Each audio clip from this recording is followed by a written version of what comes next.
सावन का आखिरी सोमवार हो, शायद यही लास्ट वाला है। आप कहते हो कि मंदिर से जाते समय नंदी के कानों में, बहुत सुंदर प्रश्न है आपके, बहुत भाव से और आनंद से आपने करा, और जनमानस के कल्याण के प्रश्न है ये, केवल आपके लिए नहीं है, ये सबके लिए इतने जोरदार प्रश्न है। जो गलती भी करते होंगे तो उसको सुधार सकते।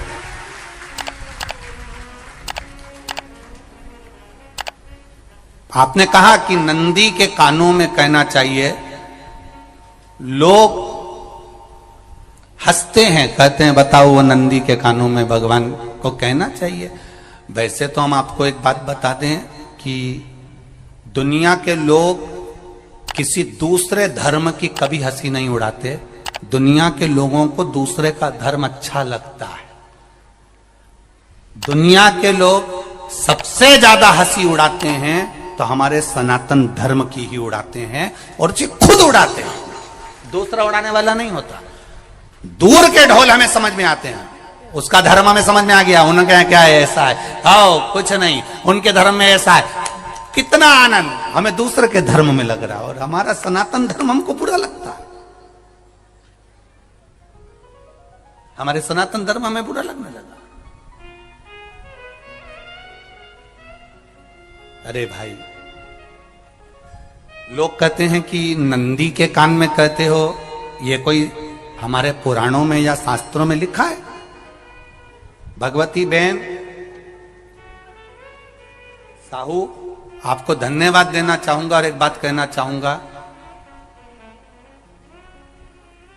जितनी भी शिव महापुराण के अंतर्गत चाहे उपाय जो बताए जाते हैं कि बेलपत्री ऐसे चढ़ाना, काली मिर्च ऐसे चढ़ाना, चावल ऐसे चढ़ाना, धतूरा का क्या महत्व है, शमी के पत्ते का क्या महत्व है, बेलपत्री के पत्ते का क्या महत्व है, ये जितनी भी बातें बताई जाती हैं ये सब पुराण के अंतर्गत से बताई जाती है। अब दुनिया के लोग इसको चाहे टोटका कह दें, चाहे दुनिया के लोग इसे टोना कह दें, पर पुराण से हटकर कुछ नहीं। और आप लोगों को अगर बोला है कि नंदी के कान में कहकर भगवान शंकर के मन में बात पहुंचे, तो ये क्यों कहा, तो ये भी हमारी शिव महापुराण में लिखा है, जलंधर के चरित्र में। कोई आपसे कहे कि नंदी के कान में बोलने से क्या होता है, ये जलंधर का चरित्र कह रहा है। मां पार्वती जी का हस्त कमल पकड़कर जलंधर लेकर जाने लगा।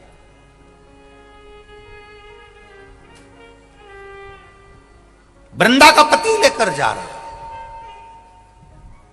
वृंदा तो भगवान की भक्ति में लीन रहती थी, उसको तो जलंधर को सबसे ज्यादा तकलीफ थी नारायण से, पर शिव के पास आ गया, क्योंकि ईर्षा प्रवृत्ति, अभी कथा में कहा, कोई कोई ऐसा होता है जिसको तुमसे बेर नहीं होता तो भी अंदर से ईर्षा जाग जाती है। कोई कोई ऐसा होगा जिसको अंदर से ईर्षा जागती है, अपने आप अंदर से ईर्षा जागती है, उसका कोई बेर नहीं, और ईर्षा जाग रही, भीतर से ईर्षा जाग। ना आप उससे मिले हो, ना कभी वो आप उसके सामने बैठे हो। कई लोग किसी ना किसी की बुराई करते हैं तो हम लोग पूछ भी लेते हैं, क्यों साहब उनसे मिलकर आए हो क्या तुम? कभी नहीं मिल किया है, कभी उनका सामना हुआ नहीं हुआ, तो फिर बुराई क्यों कर रहा? एक ने कर दी थी इसलिए हमारे ध्यान में था तो हमने भी कर दी। लो, वो कुआं में डूब के मरेगा तो तू भी मरेगा का? नहीं। नंदी सामने बैठा है, गणेश जी को मालूम पड़ गया, कार्तिकेय को मालूम पड़ गया, मां पार्वती जी का हस्त कमल जलंधर ने पकड़ लिया और लेकर चला। मालूम पड़ गया, तब नहीं रहा गया। गणेश जी को क्रोध आ गया और गणेश जी महाराज आए, शिव जी को जगाने लगे, पिताजी पिताजी पिताजी कर कर जगाया, उठो पिताजी, पिताजी उठिए, पिताजी जागिए, पिता को जगा रहे हैं। भगवान शंकर नहीं उठे, तप में लीन थे। क्या करें हम? जलंधर के पास में इतना बल है, इतना बल है, और पिता की आज्ञा नहीं होगी तो हम कैसे मार देंगे इसको?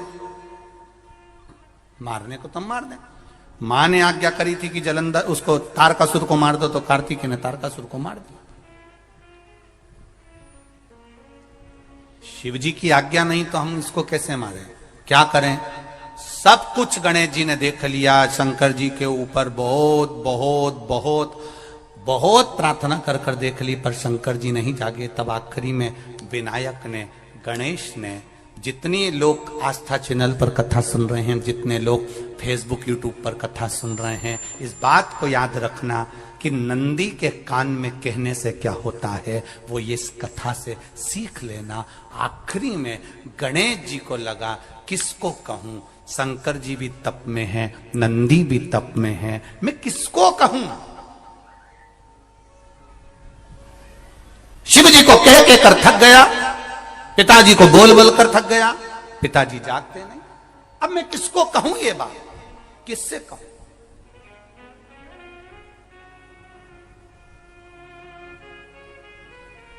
विनायक गए सीधे अब नंदी के पास में। नंदी भी तप में लीन थे, शंकर जी की ओर मुख था,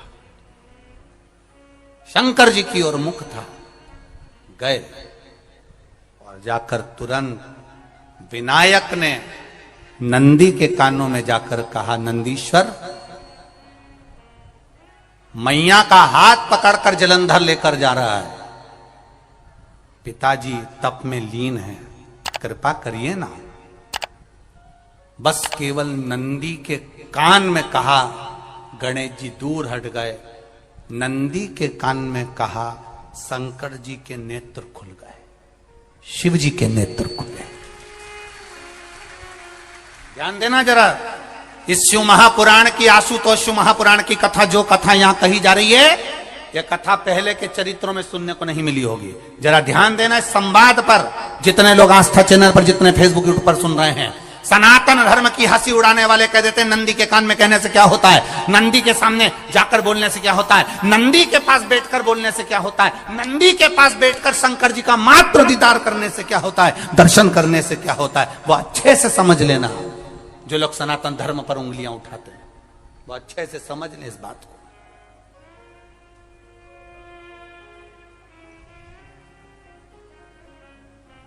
क्या होता है, नंदी तप में लीन, शिवजी तप में लीन, शिव नहीं उठ रहे। विनायक ने नंदी के कानों में जाकर कह दिया, नंदी के कान में जाकर कहा, नंदी के नेत्र नहीं खुले। नेत्र किसके खुले? जम के बोलो, महादेव के खुले, शिव जी के खुले। ये मन का तार। नंदी शंकर की आराधना कर रहे थे, शिव अपनी भक्ति में डूबे थे।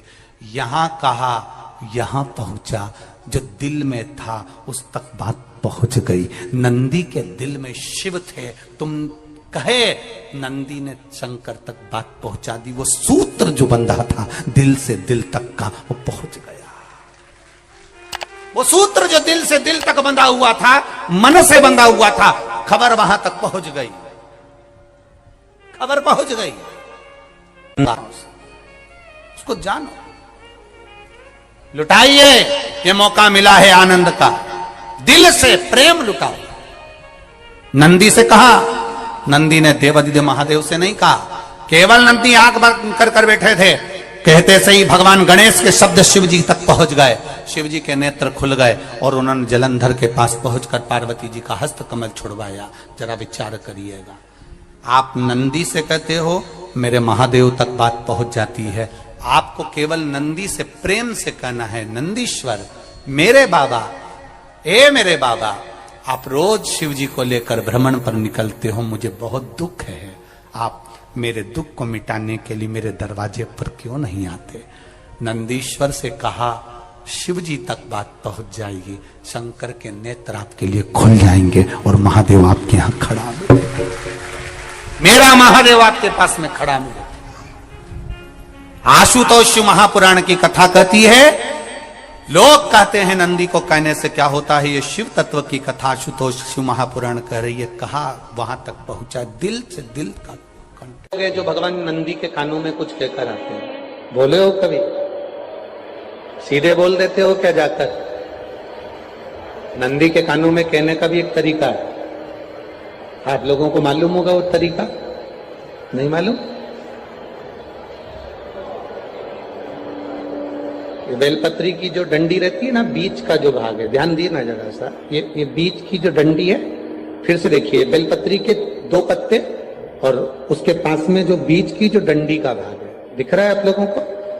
ये 2 डंडी, ये बीच की 2 पत्ती और उसके बीच में जो 2 डंडी का भाग होता है। जब हम देवादिदेव महादेव से कोई बात कहने वाले होते हैं ना कि बाबा बहुत दुखी हूं, बाबा बहुत तकलीफ चल रही है, बाबा मैंने एक कंपटीशन एग्जाम में परीक्षा दी है, बाबा मेरे जीवन में ये तकलीफ हो रही है, बाबा, तब इस बेलपत्री की जो ये डंडी होती है, इस उंगली से, इस अंगुष्ठ से इस डंडी को पकड़ा जाता है और बाबा के कर्ण में कहने से पहले ये हाथ को नंदी के ऊपर रखकर फिर हम बाबा के नंदी के कानों में कहते हैं और चलते समय इस बेलपत्र को अशोक सुंदरी की जगह पर चढ़ाकर वापिस सजाते हैं। देव अधिदेव महादेव को पार्वती की बात मानना ही पड़ती है और वो कहना ही।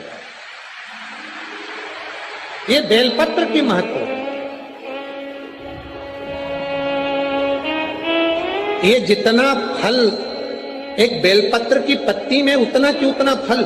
हम आपसे फिर कहेंगे, कभी मौका मिल जाए जिंदगी में, कभी तुम्हारे जीवन में अगर मौका मिले और कहीं बेलपत्री का वृक्ष मिल जाए जिसकी छांव तुम्हारे ऊपर पड़ रही हो, तुम्हारे ऊपर अगर बेलपत्री की छांव पड़ रही हो, उसके नीचे बैठकर कभी मौका मिले, एक बेलपत्री का पत्ता मात्र रखकर आप शिव जी का नाम लेकर जल भी अगर समर्पित कर रहे हो ना, तो वो 12 ज्योतिर्लिंग को जल चढ़ाने के बराबर फल प्रदान कर। एक बेलपत्री का पत्ता, एक बेलपत्री का वृक्ष, एक बेलपत्री के वृक्ष की छांव हमारे जीवन को कृतार्थ कर देती है, धन्य कर देती है, कृतार्थ। कभी भी शंकर के मंदिर में जाओ, शिव जी का पूजन कर जब वापिस आओ, तो शंकर भगवान के मंदिर में जो बाहर नंदी बैठता है, उसके कानों में ओम नमः शिवाय बोलकर अपने मन की कामना उसके कानों में बोलकर आप आ जाइए, आपकी कामना 3 महीने में पूरी हो जाती है। नंदी के ईश्वर भगवान का स्मरण करिए। अगर 7 बेलपत्र आप शंकर को समर्पित करते हो तो 1 बेलपत्र नंदी भगवान पर भी अवश्य समर्पित करो। नंदीश्वर भगवान शिव को समर्पित, 1 बेलपत्र नंदी के ईश्वर की ओर चढ़े। और बहुत ध्यान दीजिए महाराज, अगर कोई काम अटक रहा है, नहीं हो रहा, बहुत प्रयास करा, तो भगवान शंकर के मंदिर में 5 बेलपत्र चढ़ाइए। और शंकर भगवान की जो छोटी लड़की है अशोक सुंदरी, आपको बताया था ना अशोक सुंदरी का स्थान, भगवान शंकर की 6 लड़कियां हैं, उसमें से सबसे छोटी लड़की अशोक सुंदरी की जगह पर 1 बेलपत्र चढ़ाइए। फिर 1 बेलपत्र नंदी के ईश्वर पर चढ़ाइए और नंदी के ईश्वर पर चढ़ाने के बाद भगवान शंकर के मंदिर के बाहर चौखट पर दिया लगा दीजिए साइड में, और फिर अपने घर पर आ जाइए, आपका कार्य सफल होना प्रारंभ हो जाएगा। नंदी के ईश्वर भगवान नंदीकेश्वर का स्मरण कर लेने पर जीव आनंद सुख की अनुभूति करता है, आनंद सुख को पाता। भगवान नंदीकेश्वर का पूरी दुनिया में केवल एक केदारनाथ ही एक ऐसा है जहां पर ओम कुंड विराजमान है। कौन सा कुंड है वहां पर? ओम कुंड। जो बच्चा हकलाता है, तोतला बोलता है या गूंगा होता है, जिसकी वाणी नहीं होती, वो अगर ओम कुंड पर जाकर ओम बोलने का प्रयास करता है तो जितनी देर तक उसके मुंह